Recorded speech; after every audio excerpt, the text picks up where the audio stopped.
Hi student, I am Neeru Panchal. आज का जो हमारा टॉपिक है वो है क्लाइमेट एंड वेदर।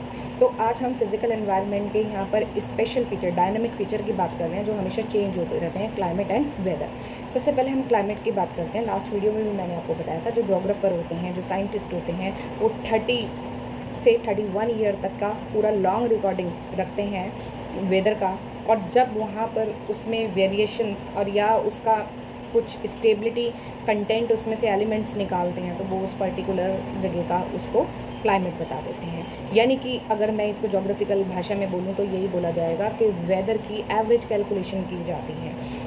अब नेक्स्ट बात आती है वेदर की। तो वेदर तो एक शॉर्ट टर्म फिनोमिना है जो ट्रोपोस्फेयर यानी एटमॉस्फेयर की जो आपने लेयर पढ़ी होगी, उसमें ट्रोपोस्फेयर जो लास्ट लोअर लेयर है उसी के अंदर ये फिनोमिना होता है। तो यहाँ पर डे टू डे इसमें चेंजेस आते हैं, हर मिनट एवरी सेकंड में भी चेंजेस आते हैं, हर घंटे में भी चेंजेस आते हैं। इसीलिए हमने दोनों प्रोसेस को डायनामिक बोला है। हमारे डायर साइंटिस्ट यहाँ पर बोलते हैं, जो जोग्राफर भी हैं, तो वो ये कहते हैं कि जो डे टू डे लाइफ है वो ह्यूमन बीइंग की इफ़ेक्ट होती है। किससे? हमारी वेदर और क्लाइमेट से। अगर वेदर अच्छा है तो ह्यूमन बीइंग काम ज़्यादा अच्छा करेगा। अगर वेदर बहुत ही हार्श हो गया है या बहुत ज़्यादा हीट, ऑप्रेसिव हीट हो गई है, तो लोगों को तब भी दिक्कत आती है। बहुत ज़्यादा कोल्ड हो गया है या बहुत ज़्यादा कोल्ड वेव्स ब्लो कर रही हैं, तो वो भी यहाँ पर क्या हो जाता है, लोगों के लिए परेशानी का कारण हो जाता है। अगर हैवी रेनफॉल हो गई तो रोड ब्लॉक हो जाती है, फ्लड आ गई है तो वो भी दिक्कत है लोगों के लिए। तो यहाँ पर जो वेदर है, अगर वो ह्यूमन बीइंग के फेवर में जाता है तो ह्यूमन बीइंग की एक्टिविटी क्या होती है, कम इम्पैक्ट करती है। मगर अगर वेदर हार्श हो जाता है और वो ह्यूमन बीइंग की एक्टिविटी के एंटी हो जाता है, तो वहाँ पर हमारी जो एक्टिविटी है वो इफेक्ट होती है।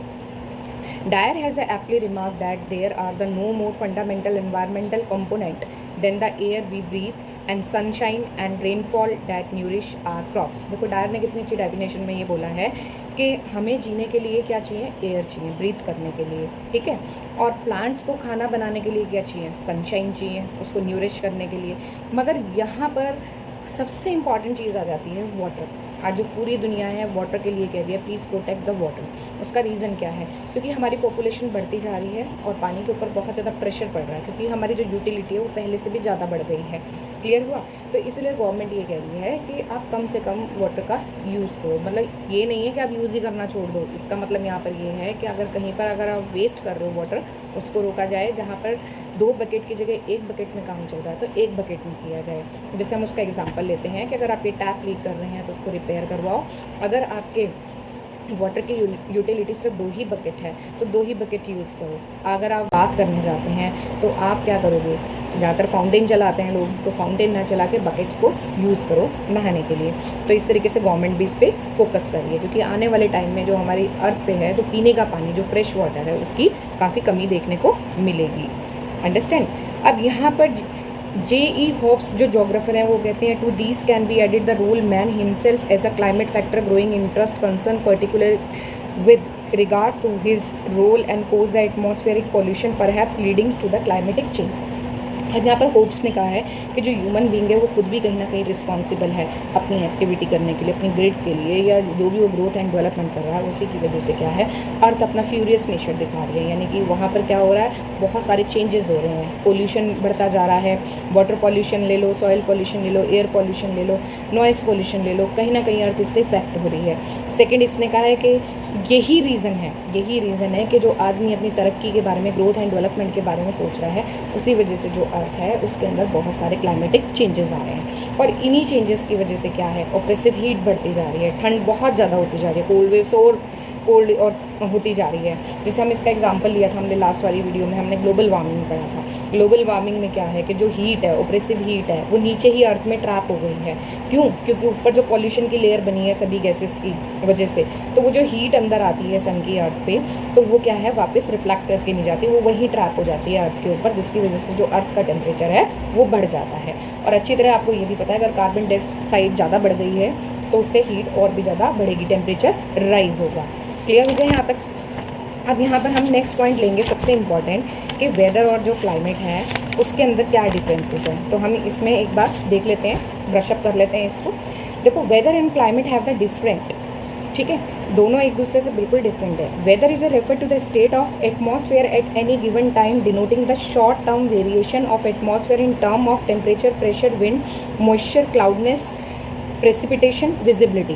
तो जो वेदर है ये इसके एलिमेंट्स हैं, ये बता रहा है कि किस तरीके से टेम्परेचर में चेंजेस आते हैं, प्रेशर में भी चेंजेस आते हैं, मॉइस्चर में भी चेंजेस आते हैं, क्लाउडीनेस यानी कि उस टाइम क्लाउड है या नहीं है ये भी देखा जाता है, प्रेसिपिटेशन यानी रेनफॉल हो रही है नहीं हो रही है, कितनी हो रही है, ये सारे चेंजेस हमें देखे जाते हैं। Weather is a highly variable. Variable का मतलब है यहाँ पर कि जो वेदर है उसके अंदर बहुत सारे चेंजेस होते रहते हैं। It is a constantly changing sometime from the hours to hour and at other the day to day. आपने देखा होगा वेदर कभी सेम नहीं रहता, वो डे टू डे भी चेंज होता है, टाइम टू टाइम भी चेंज हो रहा है, हर घंटे में भी चेंज हो रहा है, हर मिनट और सेकंड में भी चेंज हो रहा है। तो यहाँ पर हम कहेंगे the atmospheric are the subject to constant change, यानी एटमॉस्फेयर के अंदर कॉन्स्टेंट ही चेंज आता जा रहा है। And their state at any time determine the state of the weather. However, the weather element are not separate entity rather than closely related to each other. अगर हम ये देखें कि जो वेदर के जितने भी एलिमेंट हैं वो क्लाइमेट से कहीं ना कहीं क्लोजली अटैच भी हैं, ठीक है, क्योंकि जितने ज़्यादा वेरिएशन वेदर में आ रहे हैं, ठीक है, उसका हम एक एवरेज कैलकुलेशन निकालते हैं, उसी को हम क्या बोलते हैं, यहाँ पर क्लाइमेट बोलते हैं।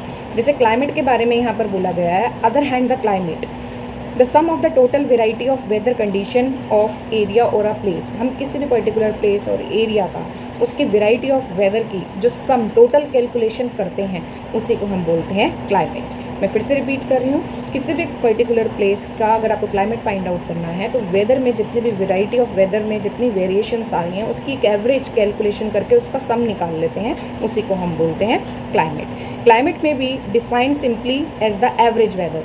तो क्लाइमेट को हम क्या कह सकते हैं, the climate means it is the average of weather. The term climate denotes the description of aggregate weather condition.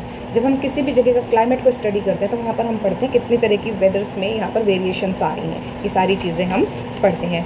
Climate describe in the areas average weather but also include the common deviation from the average as well as the extreme condition. अब climate के अंदर वो ये भी बताएगा कि weather की सबसे लोअर कंडीशन क्या थी, सबसे एक्सट्रीम कंडीशन क्या थी, इन दोनों चीज़ों को भी वो डिस्क्राइब करेगा। For getting the vital, the climate information range and the frequency extremes are of the great significance. हमें किसी जगह का ये भी तो पता होना चाहिए ना कि यहाँ पर कितना ज़्यादा अप जा सकता है टेम्परेचर और कितना ज़्यादा डाउन भी जा सकता है, और कितनी इंटेंसिटी रेनफॉल की हो सकती है और कितनी ज़्यादा यहाँ पर ह्यूमिडिटी भी हो सकती है। तो ये सारी चीज़ें हमें क्लाइमेट में ही पता लगती है। देयर फॉर द क्लाइमेट में be the define as a sum of statical weather information. तो हम पूरी वेदर की सारी रिपोर्ट इकट्ठी कर लेते हैं 30 ईयर टू 31 ईयर, और उसी के ऊपर और उसी के बेस पे हम यहाँ पर बताते हैं पर्टिकुलर का क्लाइमेट।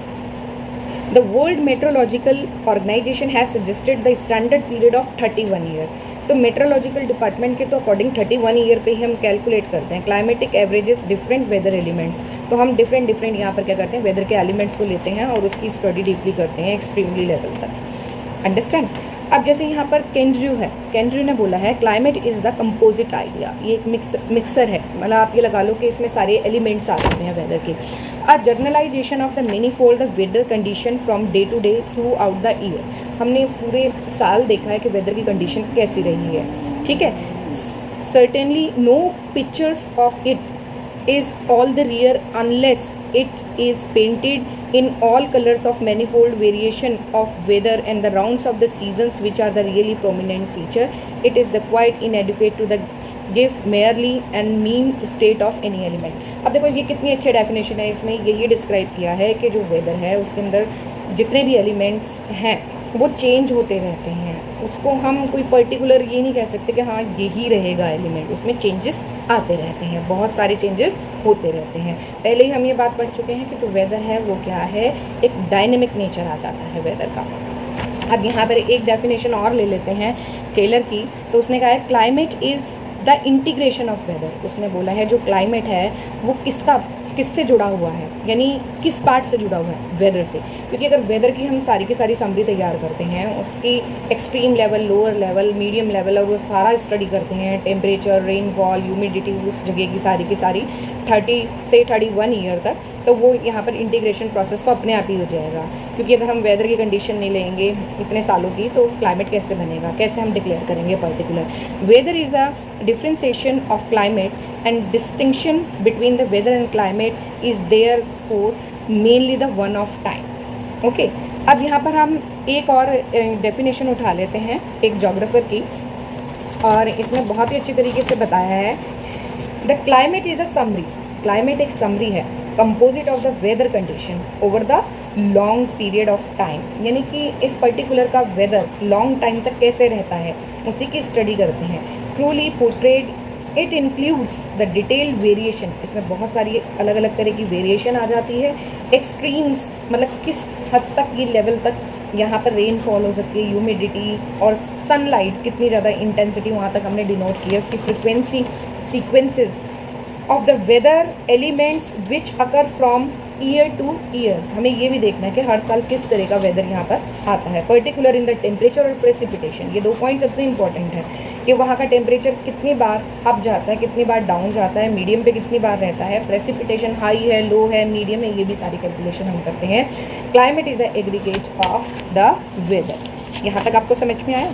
अब यहाँ हम इसमें 1-2 चीज़ें और डाल देते हैं फ्रूटफुल बनाने के लिए, जिसमें अगर आपको ये टॉपिक वेदर और क्लाइमेट के आता है तो इसमें इजीली आप डिबेट में भी इसको ले सकते हैं टॉपिक को तैयार करने के लिए।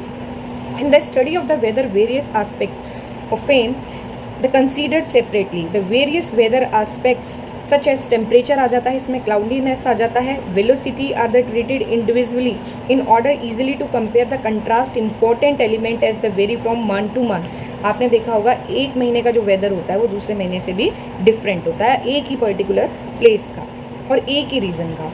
अगर आप वेदर एक रीज़न से दूसरे रीज़न देखोगे तो भी चेंज होगा, एक प्लेस से दूसरी प्लेस का देखोगे तो भी चेंज होगा, अगर मंथ वाइज भी देखोगे तो भी चेंज होगा, डे वाइज भी देखोगे तो भी काफ़ी सारे आपको चेंजेस दिखेंगे।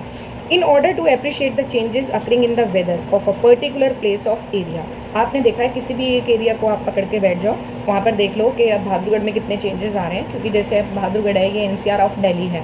अगर आप दिल्ली का वेरिएशन देखोगे वेदर में और यहाँ बहादुरगढ़ का देखोगे तो इसमें भी आपको डिफरेंस मिलेगा।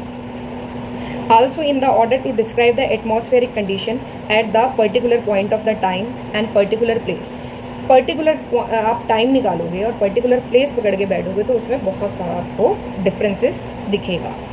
क्लियर हुआ? तो आज की जो हमारी जो वीडियो थी इसमें हमने यही बताया है कि जो वेदर है डे टू डे चेंज होता है, उसमें बहुत सारे वेरिएशंस रहते हैं, और जो क्लाइमेट है इन्हीं वेरिएशन की जब हम एवरेज निकालते हैं पर्टिकुलर प्लेस कई सालों तक, तो वही हम क्या कर देते हैं, उसको वहाँ का डिक्लेयर कर देते हैं कि पर्टिकुलर क्लाइमेट है। क्लियर हुआ यहाँ तक? तो मुझे लगता है आई होप सो कि आपको इन दोनों का रिलेशनशिप भी समझ में आया होगा, आपको ये अप्रोच भी समझ में आई होगी, ये दोनों डायनामिक प्रोसेस है, आपको ये भी पता लगा होगा कि ये इंटरग्रेटेड भी प्रोसेस है, और लास्ट में आपको ये भी पता लगा होगा कि जितने भी जो वेदर के एलिमेंट्स हैं वो ऑलरेडी ही क्लाइमेट के अंदर आ जाते हैं, मगर हम वेदर के जितने भी एलिमेंट्स हैं उनको स्टडी एक्सट्रीम लेवल, उनकी फ्रिक्वेंसी चेक करते हैं। बहुत सालों का जब हम पर्टिकुलर प्लेस का जो डाटा को स्टडी कर रहे हैं 30 से 31 ईयर तक का, फिर उसकी जो एवरेज कैलकुलेशन आएगी उसी के बिहाफ पे हम उसको वहाँ का क्लाइमेट बता सकते हैं, यानी कि वेदर की जो एग्रीगेट रिपोर्ट है उसी को हम तैयार करके उसको बता सकते हैं कि यहाँ का पर्टिकुलर क्लाइमेट कैसा होगा। Thank you very much.